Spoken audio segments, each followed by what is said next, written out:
بسم اللہ الرحمن الرحیم۔ السلام علیکم ناظرین، ہر دور میں آزادی کے متوالے پیدا ہوئے ہیں جنہیں لوگ دیوانہ کہتے ہیں۔ دیوانہ کیونکہ وہ عام انسانوں کی طرح نہیں سوچتے تھے، وہ عشق سے طاقت پاتے ہیں۔ ان کی سوچ کے سوتے دماغ سے نہیں، ان کے دل سے پھونکتے ہیں۔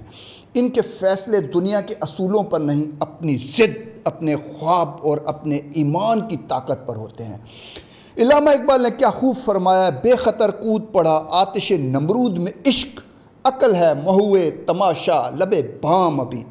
آج میں آپ کو ایسے ہی ایک دیوانے کا قصہ سنانے جا رہا ہوں۔ یہ کہانی ہے اسپارٹا کے بادشاہ لیونیڈاس نامی ایک شخص کی، جو 2500 سال پہلے یونان کی سرزمین پر پیدا ہوا اور اپنی سرزمین کی آزادی کے لیے صرف 300 جانبازوں کے ساتھ دنیا کی سب سے بڑی سلطنت سے ٹکرا گیا۔ اس نے اور اس کے ساتھیوں نے اپنی جان دے دی، مگر تاریخ میں امر ہو گئے۔ 480 قبل از مسیح، آج سے 2500 سال پہلے، اس دنیا کی سب سے بڑی طاقت، سپر پاور سلطنت فارس پرشین امپائر تھی، جس پر بادشاہ خشایار شاہ حکومت کرتا تھا۔ خشایار شاہ عظیم ہخامنشی خاندان کا فرما روا تھا۔ اس سلطنت کی بنیاد سائرس دا گریٹ، سائرس اعظم نے رکھی تھی، جس کا ذکر قرآن پاک میں ذوالقرنین کے نام سے آیا ہے۔ قرآن پاک سورہ القحف آیت نمبر 83 میں اللہ پاک فرماتے ہیں، اور اے نبی صلی اللہ علیہ وآلہ وسلم، وہ آپ سے ذوالقرنین کے بارے میں سوال کرتے ہیں، آپ کہہ دیجئے کہ میں تمہیں اس کا کچھ ذکر سناتا ہوں۔ آگے آیت نمبر 84 میں اللہ تعالیٰ فرماتے ہیں، ہم نے زمین میں اقتدار دیا اور ہر چیز کا سبب طاقت و وسائل عطا کیا۔ یہ ذکر اللہ تعالیٰ عظیم سائرس اعظم کے لیے کر رہے ہیں۔ خشایار شاہ انہی عظیم سائرس اعظم کی دوسری پشت کا بادشاہ تھا۔ اس کی سلطنت اس قدر وسیع و عریض تھی کہ مشرق میں دریائے سندھ یعنی کہ پاکستان اور افغانستان سے لے کر مغرب میں مصر اور ترکی تک پھیلی ہوئی تھی۔ لاکھوں سپاہی، ہزاروں گھوڑے، سینکڑوں ہاتھی اور جنگی جہاز اس کی فوج کا حصہ تھے۔ وہ بے پناہ دولت اور حشمت کا مالک تھا۔ خشایار شاہ کے پاس سب کچھ تھا، لیکن ہزاروں خواہشیں ایسی کہ ہر خواہش پہ دم نکلے۔ بہت نکلے میرے ارمان، لیکن پھر بھی کم نکلے۔ اس کی ایک ہی خواہش تھی کہ کسی نہ کسی طرح ملک یونان کو بھی فتح کیا جائے۔ یونانی ایرانیوں کے صدیوں سے حریف رہے تھے۔ جس طرح پاکستانی کبھی بھی بھارتیوں کے سامنے سر جھکانے، سرنگو کرنے پر تیار نہیں ہو سکتے، اسی طرح یونانی بھی فارسیوں کے سامنے سرنگو ہونا نہیں چاہتے تھے، جھکنا نہیں چاہتے تھے۔ خشایار شاہ چاہتا تھا کہ گریس یعنی یونان کو مکمل فتح کر کے دنیا کو اپنے قدموں میں جھکا دے۔ اس دور میں یہ مقابلہ ایسے ہی تھا جیسے موجودہ سپر پاور امریکہ اور افریقہ کے کسی چھوٹے سے ملک یا اس کے پڑوسی ملک پاناما کا مقابلہ کیا جائے، کیونکہ یونان اس وقت ایک متحد ملک نہیں تھا، بلکہ چھوٹی چھوٹی آزاد ریاستوں میں بٹا ہوا تھا، جن میں سب سے مشہور ایتھنز، مقدونیہ اور اسپارٹا تھی۔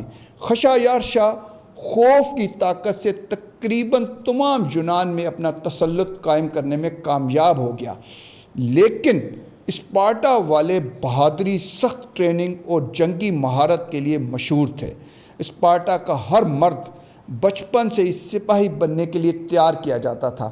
انہی سپاہیوں میں سے ایک لیونیڈاس ان کا بادشاہ تھا، لیکن ایسا شخص جو جنگ کو ہتھیاروں سے نہیں بلکہ حوصلے کی طاقت، ہمت اور جرأت سے لڑتا تھا۔ خشایار شاہ نے اپنے سفیر اسپارٹا بھیجے۔ یہ سفیر بہت لہیم شہیم اور نہایت مغرور تھے۔ وہ یونانیوں سے نہایت حقارت سے پیش آ رہے تھے۔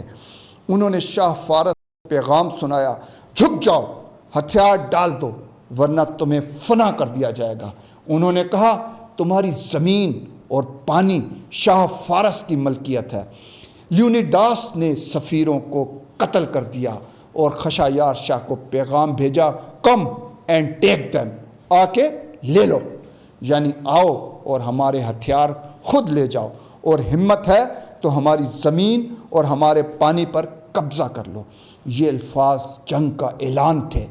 کسی سفارتکار کو قتل کرنا شاہی آداب کے خلاف تھا، لیکن ایک طرف تو سفیروں کا رویہ نہایت حد تک امیز تھا، دوسری جانب لیونیڈاس جانتا تھا کہ اس کی قوم مذہبی گروہ اور طبقہ اشرافیہ سفیروں کی جسامت دیکھ کر اور سلطنت فارس کے قصے سن کے، اس کی فوج کی طاقت کے بارے میں قصے سن کے، اس کے ہاتھیوں کے قصے، ان کے جہازوں کے قصے سن کے خوف زدہ ہو گئے ہیں۔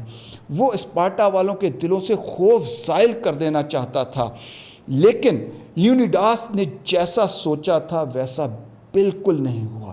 اسپارٹا والے مزید خوف زدہ ہو گئے، خاص طور پر ان کا مذہبی طبقہ جن کی حکومتی معاملات میں اجارہ داری تھی، اور اسپارٹا کی کونسل نے بادشاہ لیونیڈاس کو فوج دینے سے انکار کر دیا۔ ایسے وقت میں جب دشمن کی فوج لاکھوں میں تھی، لیونیڈاس کے پاس صرف 300 وفادار ذاتی محافظ تھے۔ 300، لیکن یہ 300 مرد عام سپاہی نہیں تھے، یہ دیوانے تھے، لیونیڈاس کے واسطے مرنے کے لیے جیتے تھے، اور ان کے ساتھ دوسری یونانی ریاستوں کے چند آزادی پسند، حریت پسند، بہادر جانباز بھی شامل ہو گئے۔ خشایار شاہ لاکھوں لہیم شہیم پیادوں، ہزاروں گھڑ سواروں، اونٹوں اور ہاتھیوں کے لشکر کے ساتھ اسپارٹا کی سمت روانہ ہوا۔ لیونیڈاس اپنے 300 جان بازوں کے ساتھ عظیم الشان فارسی فوج کو روکنے کے لیے تھرموپائلی نامی ایک جگہ جا پہنچا۔ یہ اونچے پہاڑوں کے درمیان ایک تنگ درہ تھا۔ یہ جگہ حکمت عملی کے لیے بہترین تھی، کیونکہ وہاں سے بڑی فوج بیک وقت نہیں گزر سکتی تھی۔ لیونیڈاس جانتا تھا کہ وہ جیت نہیں سکتا، مگر اس کا مقصد جیتنا نہیں بلکہ دشمن کو تھکانا اور اتنی دیر تک روکنا تھا کہ اس کی قوم شاید ہوش میں آ جائے اور باقی یونانی ریاستیں کم از کم اپنے دفاع کی تیاری کر سکیں۔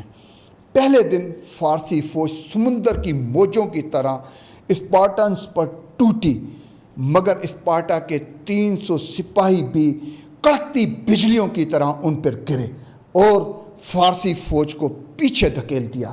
دشمن کی تعداد لاکھوں میں تھی، مگر ہر اسپارٹن 100 فارسی سپاہیوں کے برابر لڑ رہا تھا۔ دوسرے دن لڑائی اور زیادہ شدت اختیار کر گئی۔ ایک سپاہی نے لیونیڈاس سے کہا، بادشاہ، دشمن کے تیر اتنے زیادہ ہیں کہ انہوں نے سورج کو ڈھانپ دیا ہے۔ لیونیڈاس مسکرا کے بولا، تو ہم اس سائے میں جنگ لڑیں گے۔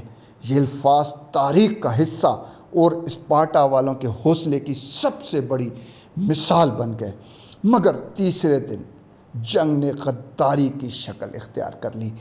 خوفزدہ یونانی طبقہ اشرافیہ اور مذہبی گروہ نے ایک غدار کو تیار کیا، ایک یونانی غدار، ایفالیٹس نے خشایار شاہ کو ایک خفیہ پہاڑی رستہ بتا دیا جس سے وہ پیچھے سے لیونیڈاس اور اس کے جانبازوں کو گھیر سکتے تھے۔ جب لیونیڈاس کو یہ خبر ملی تو اسے اندازہ ہو گیا کہ اب بچنے کا کوئی راستہ نہیں۔ اس نے باقی یونانی اتحادیوں کو واپس بھیج دیا تاکہ وہ تو بچ سکیں، اور خود اپنے سپاہیوں کے ساتھ 300 جاں بازوں کے ساتھ آخری دم تک لڑنے کا فیصلہ کیا۔ آخری دن کا منظر ایسا تھا جیسے زمین اور آسمان لرز اٹھے ہوں۔ اسپارٹنز نے ڈھالوں کی دیوار بنا کے دشمنوں کو روکے رکھا۔ ہزاروں فارسی سپاہی ان کو پیچھے دھکیل رہے تھے، کٹتے جا رہے تھے، مگر اسپارٹنز پیچھے نہ ہٹے۔ آخر کار لیونیڈاس بھی نیزوں اور تلواروں کے وار سہتے سہتے زمین پر گر پڑا۔ کہتے ہیں کہ اس کے بدن پر اتنے زیادہ زخم تھے کہ اس کا جسم کا کوئی بھی حصہ زخموں سے خالی نہیں تھا۔ خشایار شاہ نے سوچا کہ اس کے مرنے سے اسپارٹنز کا حوصلہ ٹوٹ جائے گا، لیکن ہوا بالکل اس کے برعکس لیونیڈاس کی موت آزادی کا نعرہ بن گئی۔ تھرموپائلی کی جنگ اگرچہ فارس کی وقتی فتح تھی، لیکن یہ قربانی یونان کے لیے امید کا چراغ بن گئی۔ اس قربانی نے باقی یونانی ریاستوں کو متحد کر دیا۔ 1 سال بعد ایتھنز کے بحری بیڑے اور اسپارٹا کے سپاہیوں نے مل کر فارس کو سلامیس کی اور پلیٹا کی جنگوں میں شکست دی اور خشایار شاہ کے خوابوں کو ہمیشہ کے لیے دفن کر دیا۔ اس کے تقریباً 140 سال کے بعد یونان کے مقدونیہ صوبے کے ایک عظیم شخص نے بازی پلٹ دی اور وہ شخص تھا سکندر اعظم۔ یونانیوں کی عظمت کے احساس نے لیونیڈاس کی جذبہ حریت کی کوکھ سے جنم لیا۔ سکندر نے یونان کو متحد کر کے فارس پر حملہ کیا اور صرف 11 سال میں اس عظیم سلطنت کو صفحہ ہستی سے مٹا دیا۔ یوں ایک دیوانے کی قربانی سے شروع ہونے والا قصہ ایک اور دیوانے کی فتح پر ختم ہوا۔ ناظرین، لیونیڈاس کی کہانی ہمیں یہ سکھاتی ہے کہ آزادی کبھی تحفے میں نہیں ملتی، یہ ہمیشہ دیوانوں کے خون سے سینچی جاتی ہے جو سب کچھ قربان کر دیتے ہیں۔ اس کے لیے لڑنا پڑتا ہے تاکہ آنے والی نسلیں سر اٹھا کے جی سکیں۔ یہ صرف 300 سپاہیوں کی جذبہ حریت کی داستان نہیں تھی، یہ حوصلے، قربانی اور ایمان کی وہ مثال تھی جو آج بھی دنیا کو پیغام دیتی ہے کہ تعداد نہیں، حوصلہ اصل طاقت ہے۔ ناظرین، اگر آپ کو یہ کہانی پسند آئی ہو تو ویڈیو کو لائک کریں، دوستوں کے ساتھ شیئر کریں اور چینل کو سبسکرائب کرنا ہرگز نہ بھولیں۔ ملتے ہیں اگلے کسی پروگرام میں۔ اللہ حافظ۔